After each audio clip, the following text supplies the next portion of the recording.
I wasn't planning to record this. Not really. I was just looking for an old flash drive, the one from 2019 with the clunky logo you used to make fun of. Looks like a stressed-out jelly bean, you said once. God, I hated that you were right. Anyway. I opened the bottom drawer of the cabinet. The one we used to throw everything into. A graveyard for chargers, birthday cards, paper clips, old Polaroids we never framed. And then, your sweater. Gray. Slightly stretched at the cuffs. Still smelling like cedar, coffee, and that cologne you wore too much of. I thought about throwing it out. But then. I didn't. I just sat there holding it, like it still had something left to say. Like somehow, touching it was safer than calling you. And now, I'm here. Talking into this mic. Because pretending I'm not still holding pieces of you is exhausting. We didn't break up, not in the loud way. There wasn't a fight. No yelling. No slammed doors. Just less texting. Less checking in. Less remembering to say good morning. And then silence. The kind you don't notice until it's everywhere. You once said that love was being able to sit in silence with someone and not feel alone. But now the silence is the loneliness. And it's heavier than I expected. I remember the way you used to sleep with your hand in my hair. The way you never said sorry, but always brought me coffee with oat milk when you messed up. The way you called my laugh a fire escape, because it sounded like relief. You weren't perfect. But you were mine. And I was yours. At least I thought I was. Sometimes I wonder if we ever truly broke up. Or if we just stopped showing up. You were my person. My Tuesday night grocery run. My backup phone charger. My always. And now you're just a name I don't type anymore. Pause. Slow breath. Today, I walked outside without an umbrella. Because you once said rain felt like a massage for the soul. I thought that was ridiculous. But I did it anyway. And you know what? For a second, I could breathe again. Like maybe grief isn't a tidal wave. Maybe it's just weather. Something that passes. Something I can survive. This isn't a story about trying to win you back. Or about blame. It's just a voice. In the quiet. Where your sweater still lives. And I'm still trying to leave. So I did the thing. I opened the drawer. Not just halfway like before, I opened it all the way. I touched every single thing that still had your shape. The concert tee from that rainy music fest. Your college hoodie, still with a stain from the pulled pork sandwich you dropped in the car. I kept telling myself I'd wash it. I never did. I think, part of me didn't want to. And then I reached for the gray sweater. That one. The one you left on my chair the night we binge-watched that crime documentary and pretended like it didn't scare the hell out of us. You told me to keep it on, just for now. You never took it back. I almost folded it and put it in the donate box. But something made me check the pocket. I don't know why, maybe muscle memory. Back when I used to do your laundry and always found something, a receipt, a gum wrapper, a note to self. But this time, it wasn't trash. It was a letter. Folded tight. Yellowed just slightly, like it had waited too long to be found. And on the front, my name. Written in red ink. Your handwriting. Still messy. Still mine. Heartbeat sound. Very faint. One beat. I sat down on the edge of the bed. The paper felt fragile. Like something that had held its breath for years. And I read it. Aloud. To no one. To you. Claire. If you're reading this, I probably chickened out and never gave it to you. But I need you to know, I miss you. Not just miss you like missing your voice or your texts. I miss us. I miss arguing over movie endings and falling asleep mid-conversation. I miss you singing off-key in the shower and pretending not to notice me listening. When we lost the baby, I didn't know how to be near you without making it worse. I thought if I was strong enough, silent enough, maybe it would make space for your grief. But I forgot. You never needed silence. You needed me. I don't know if you'll ever read this. Or if you'll ever want to talk to me again. But if you do, my number hasn't changed. I haven't changed. I'm just, still hoping. Somewhere. I sat there for maybe an hour. Maybe 3. I don't know. The world just stopped making noise. You didn't leave me a promise. You left me a door. And suddenly, I wasn't holding a sweater anymore. I was holding a moment. One you thought I'd never get. But now it's here. And it's whispering my name. Tomorrow. I'm calling. I don't know what I'll say. Or if your number will still work. But if I don't dial it, I think I'll regret it forever. Because I finally know. You were grieving too. And you didn't leave me. You just didn't know how to stay. I didn't sleep much. That letter. It kept playing in my head like a voice memo on loop. Every word felt like a match against skin. And still, I couldn't put it away. At 3:12 a.m., I opened my contacts. Scrolled to your name. It was still there. Buried between mom and post office. I don't know why I hadn't deleted it.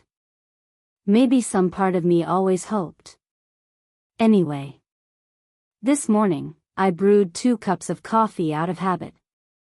Just like I used to. Yours with oat milk and a hint of cinnamon. I set it down across from me, and laughed. At myself. At the absurdity. At the way muscle memory keeps loving long after logic says stop. And then. I called. It rang. Once. Twice. 3 times. I was about to hang up. And then you answered. Hello? Your voice was deeper than I remembered. But still familiar. Still, yours. And I froze. Because I hadn't prepared for you actually picking up. Hadn't rehearsed that part. But somehow I said it. Hey. It's Claire. You didn't say anything at first. And I thought, maybe it wasn't you. Maybe I made a mistake. But then you said. Claire, I wasn't expecting this. And I could hear the inhale on the other end of the line. The kind people take when they're trying not to break. I found your letter. That's all I said. Another pause. Then your voice. Quieter. The one in the sweater? I almost smiled. Because of course you knew. Of course you knew where you left it. Why didn't you give it to me? I asked. You were quiet for a while. I guess. I was scared. You said. That maybe my words were too late. Or not enough. I don't remember exactly what I said after that. Something like. They weren't too late. I just didn't know you were hurting too. And then you said the thing that cracked me open.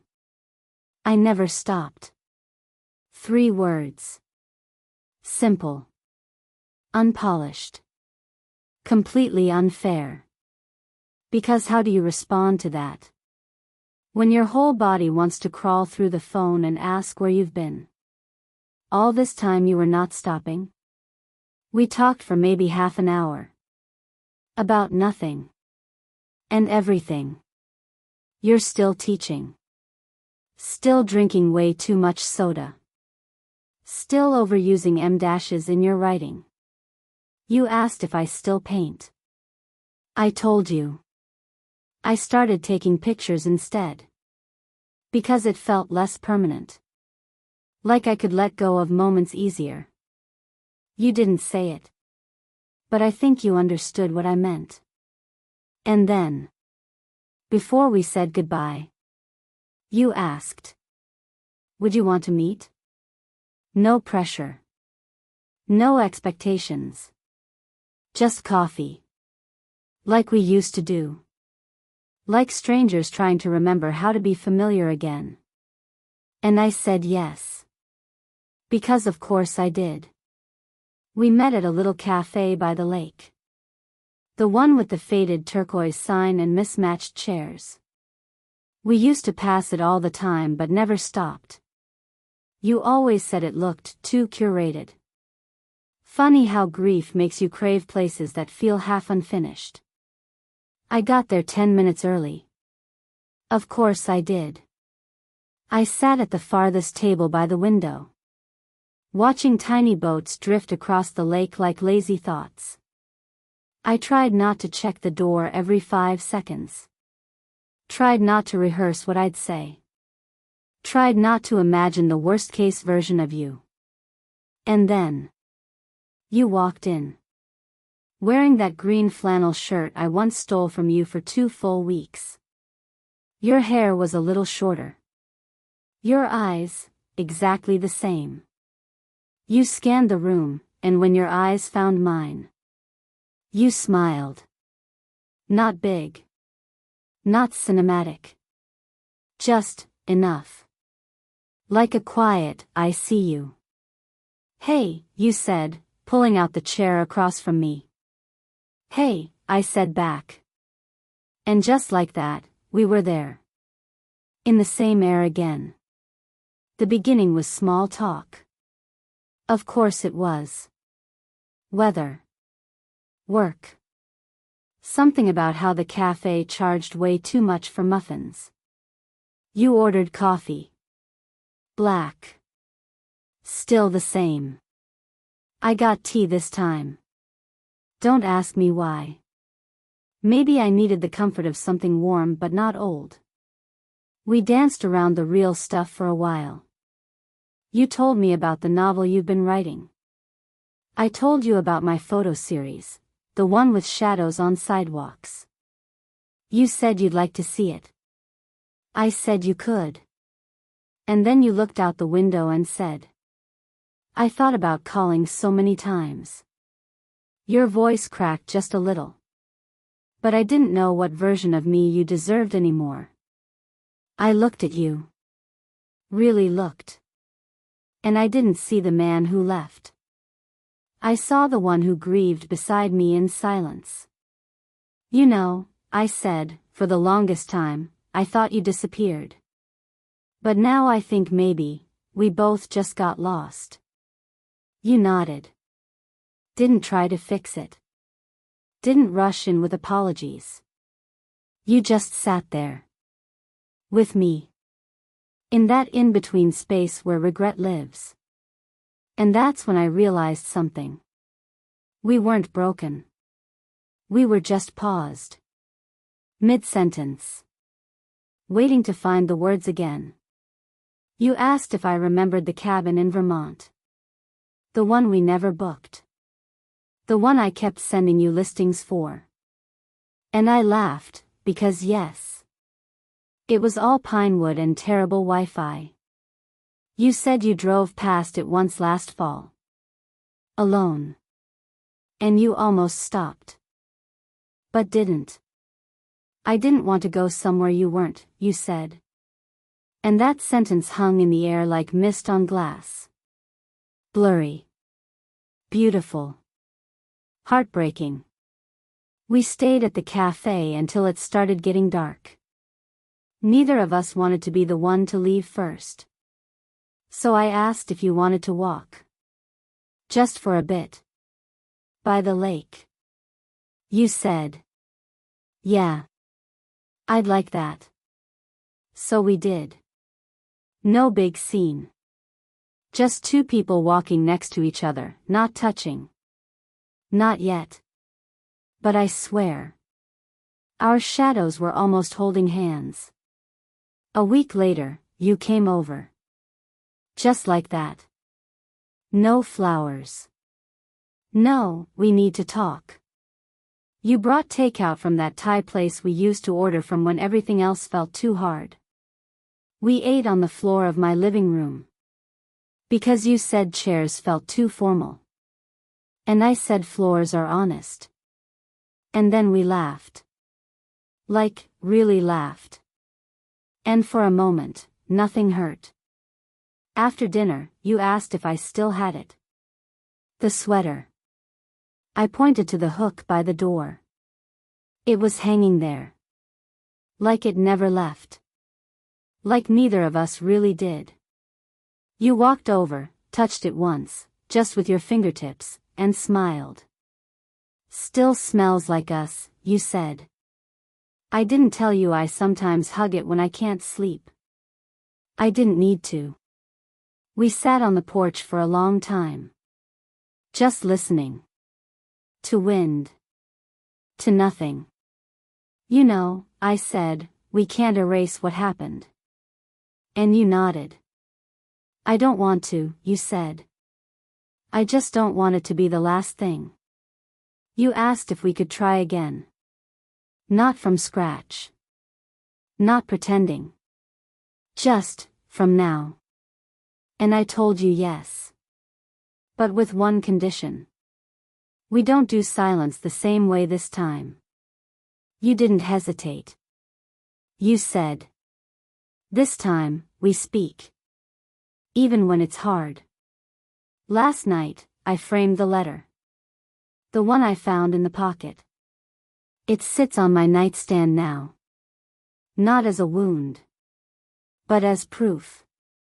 Proof that love doesn't always leave with the person. Sometimes it hides. In fabric. In memory. In voices we almost forgot. You left your sweater again this morning. But this time. I think you meant to. I brewed 2 cups of coffee. One for me. One for you. And for once, the extra cup didn't ache. It just waited. Like hope does. Quiet. Steady. Softly saying. I'm still here.